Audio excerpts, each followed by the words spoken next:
I'm really moved to be sitting here in the reconstruction of Charles Ives's study, which is not what I expected to be doing when I got up here to the American Academy. And I'm here to talk about Charles Ives, which I'm going to do just in a totally discursive and personal way, because my relationship to Charles Ives is discursive and personal. I grew up in a musical family. My father was a composer and my mother an organist and pianist. And so growing up, we had lots of records in the house that introduced me to all kinds of music that is perhaps not the most common music to be exposed to as a young child in 1960s America. And among them was a recording of the string quartets of Ives done by a then very young group called the Concord String Quartet. That hasn't been transferred to CD yet, so if you want to hear it, you have to come to my house in Vermont, where I still have the LP.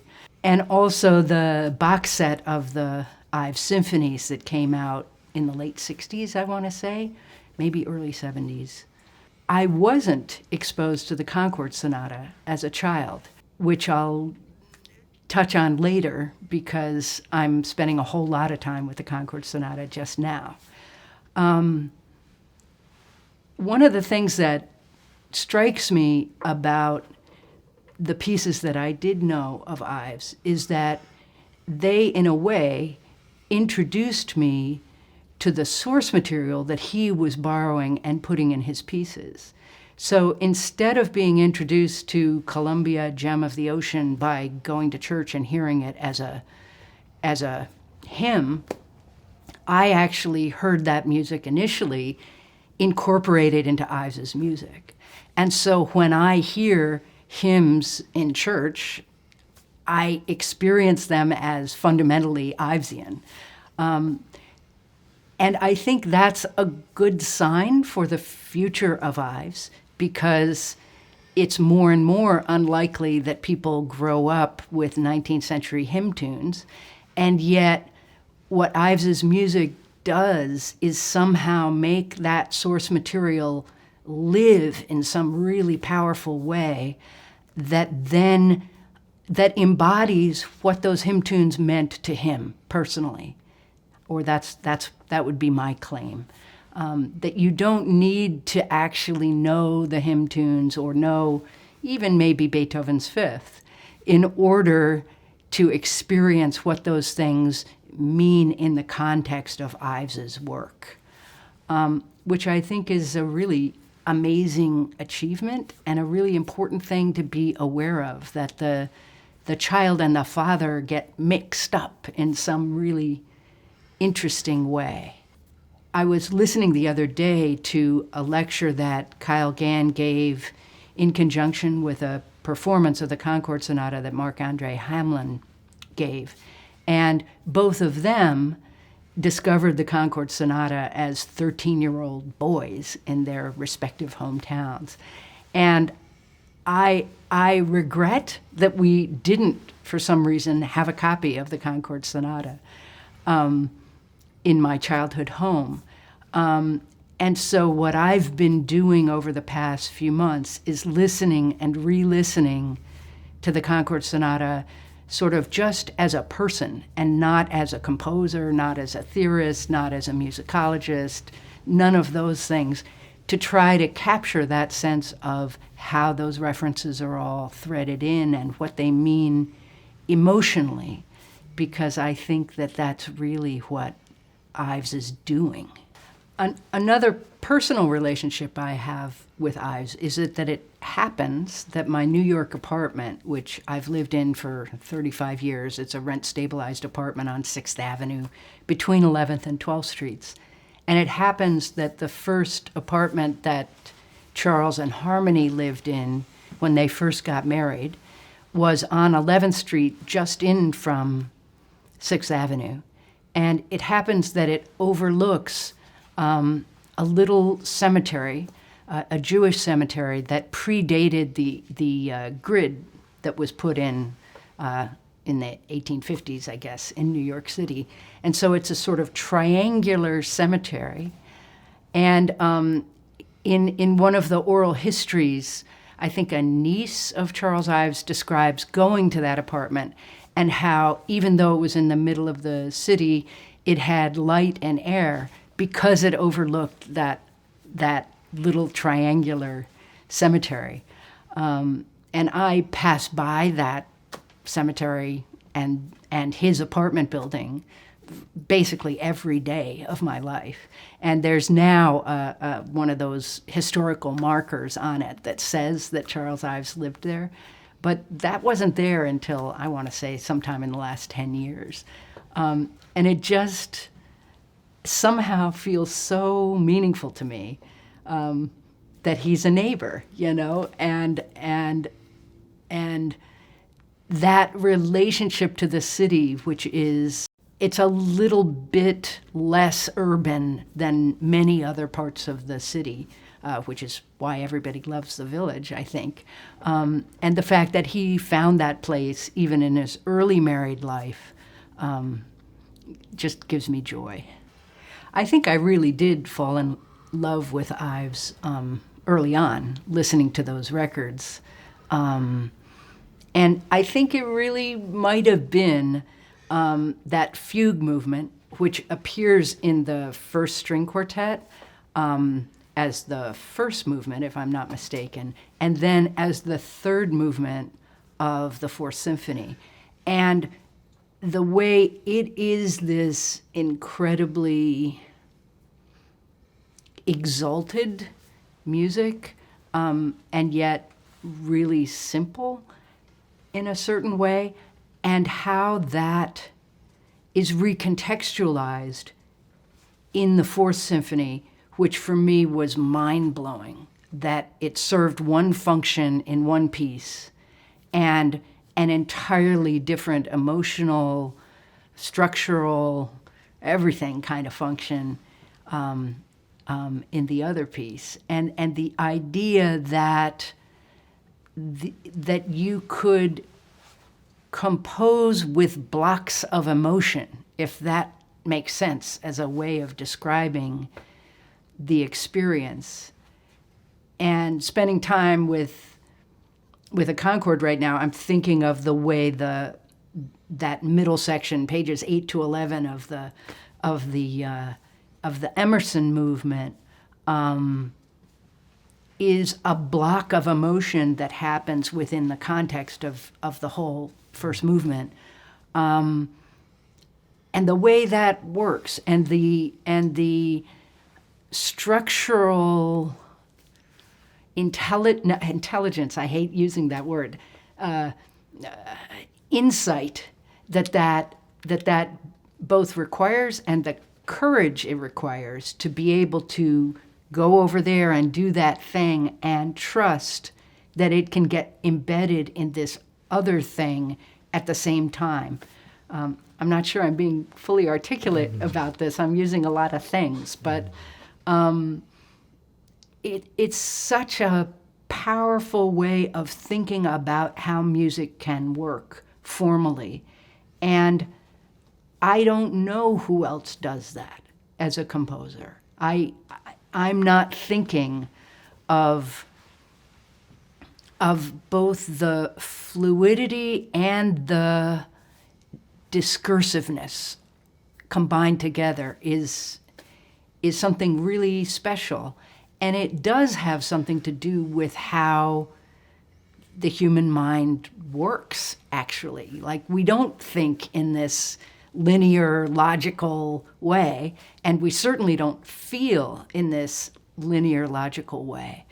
And the fact that he can manifest that in music and come up with formal structures that mirror something of the way our inner life unfolds seems to me to just be this incredible achievement. And as a child and a young person and a teenager, when you're, in a sense, getting to know your own internal landscape, to have this companion on that journey, it was just revelatory for me.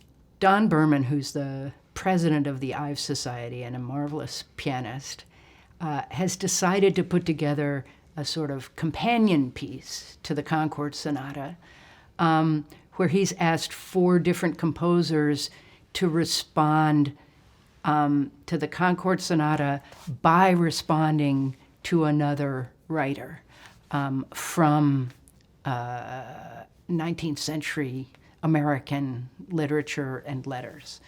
And so he's asked me to write a piece responding to Emily Dickinson, which will be the first movement of his answer to the Concord Sonata. And he proposed this to me, I want to say last summer. And so it was late last summer that I pulled out those albums and started listening to Ives seriously again on a regular basis. And then also, I had never read Essays Before a Sonata. So I read that sometime this fall. And that also just sort of blew my mind, absolutely blew my mind.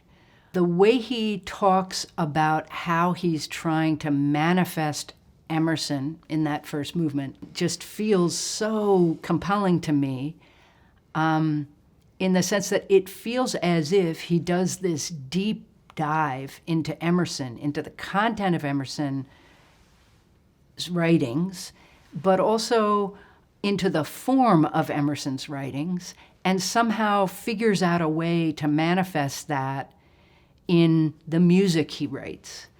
And you can imagine that Emerson might not fully recognize his own thought process in what Ives made, but with the help of what Ives has to say about Emerson in the Essays Before a Sonata, I really feel like that's what he's doing. He is making sense of Emerson in music, in sound, in the formal structures and using the materials of music.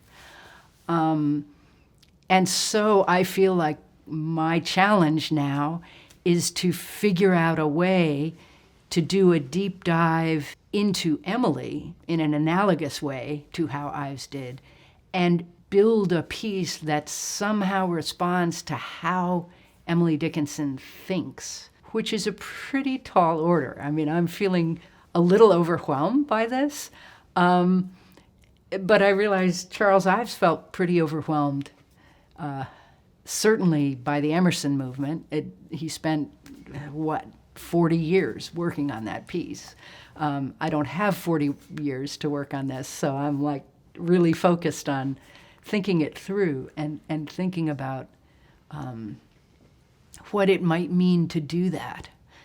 But one of the things that's coming up for me is sort of tangential to the musical challenge of writing this piece, and more about the sort of sociology of Charles Ives and Emily Dickinson, which is to say that both of them were people who spent most of their lives not engaged in any public way with manifesting their work, right?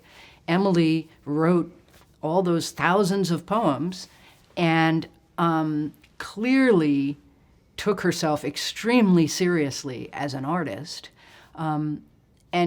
And basically her readership were her friends and her correspondents. She sent her poems in letters to individual friends, but shunned publishing, shunned a public in any, conventional sense of what that might mean.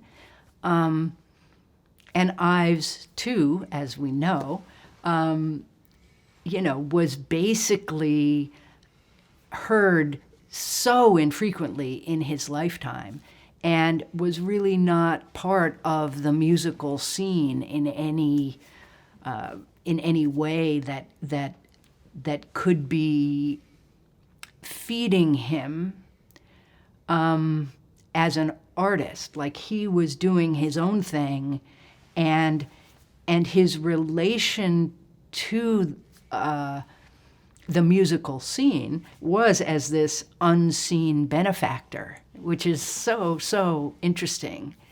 And then at a certain point, I think when he's afraid he's going to die, he suddenly pulls himself together and self-publishes the Concord and Essays Before Sonata and sends it out to 200 strangers. I mean, so it's not at all that he didn't have faith in the work.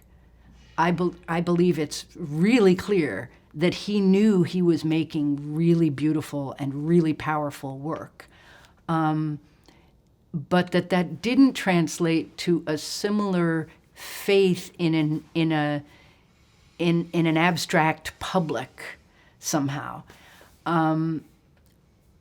or that he needed to do that only on his own terms. And that's really, really interesting to me. It's really interesting that two of the greatest artists of the 19th and 20th century in these two different fields both didn't seem to have been allergic to entering the hurly-burly of a career, whatever that means. And what does that mean about their artistry specifically, but what does it also mean about the establishment career as it exists, as it existed then, and as it perhaps exists now, I wonder. The sense that, you know, when Emily got published in the little newspaper near her home, you know, they corrected her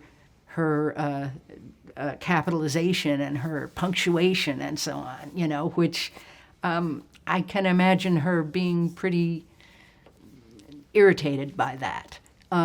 And similarly, I can imagine it really wounding Ives's heart to not be understood and to have proof that he wasn't understood.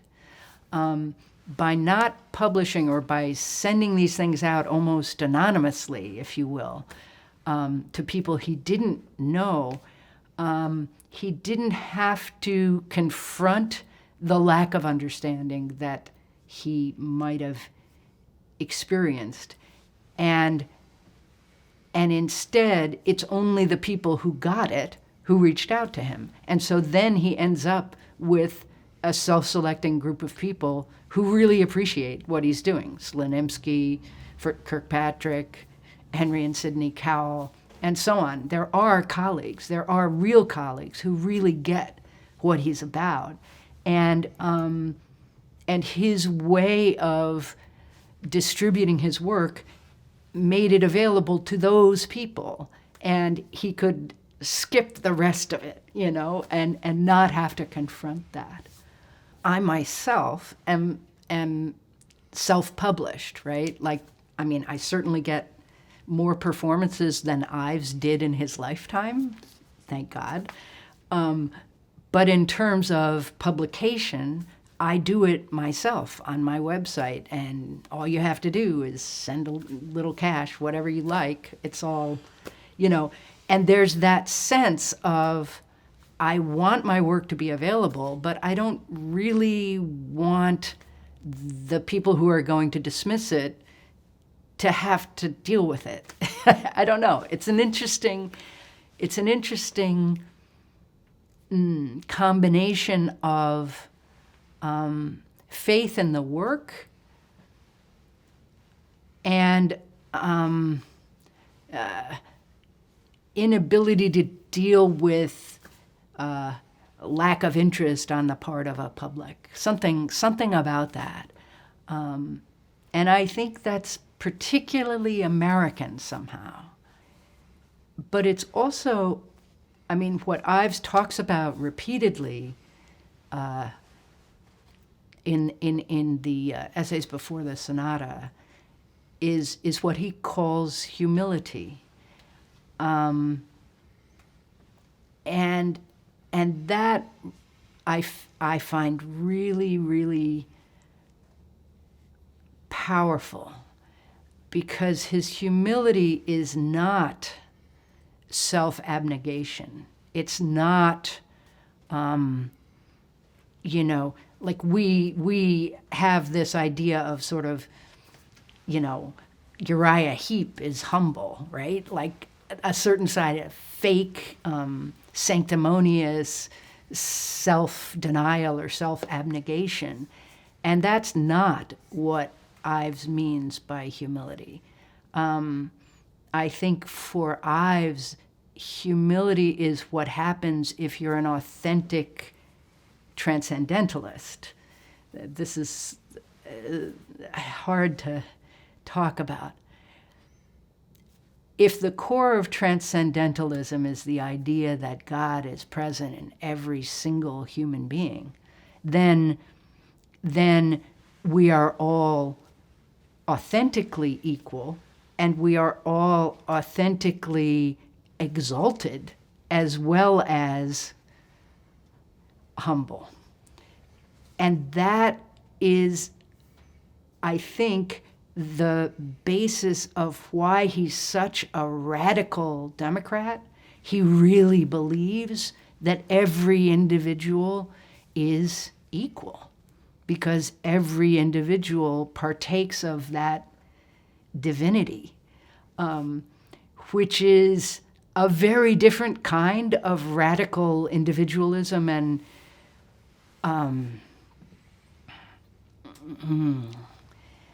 than say, the libertarians of Ayn Rand and Peter Thiel, or however you say his name. It's the opposite of that, because what it's saying is, I'm something and you are too, and we are all something, and that when we as individuals band together to make a community, something transcendent comes from that, comes of that.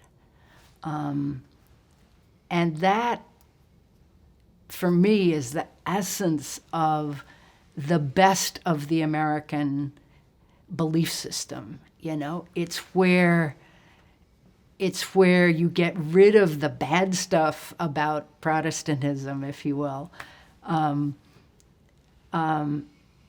get to this sort of radical faith in the magnificence of every individual person.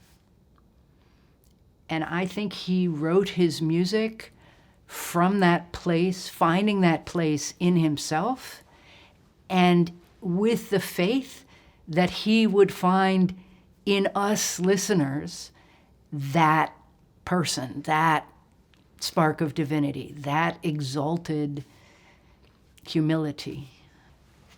My sense is that if you follow the path of becoming a professional composer in Europe, you can make a life for yourself, because the culture will support that.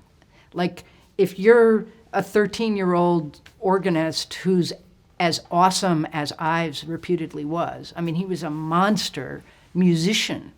In Europe, he would have had support to become a professional musician, if not composer. But that would have been a very different path than the path that he ended up taking here, where it didn't matter how awesome an organist he was. In some way, in order to have the sort of family life he wanted and so on, he became an insurance executive. And, I can say about that, learning about what kind of insurance executive he was and what he did as an insurance executive moves me to my core, because he's basically inventing the idea that you can make a profit as an insurance company by doing the right thing for every individual buyer of life insurance, right? Because, again, the individual matters more than the mass, and yet it's the mass that will make every individual be able to, have the money to be buried without bankrupting the family. You know what I'm saying? Like, he's and the idea of estate planning, of every person deserving that dignity, and that dignity comes from a mass gathering together as individuals. It's analogous, and it just blows my mind that is core to who he is in all of his life.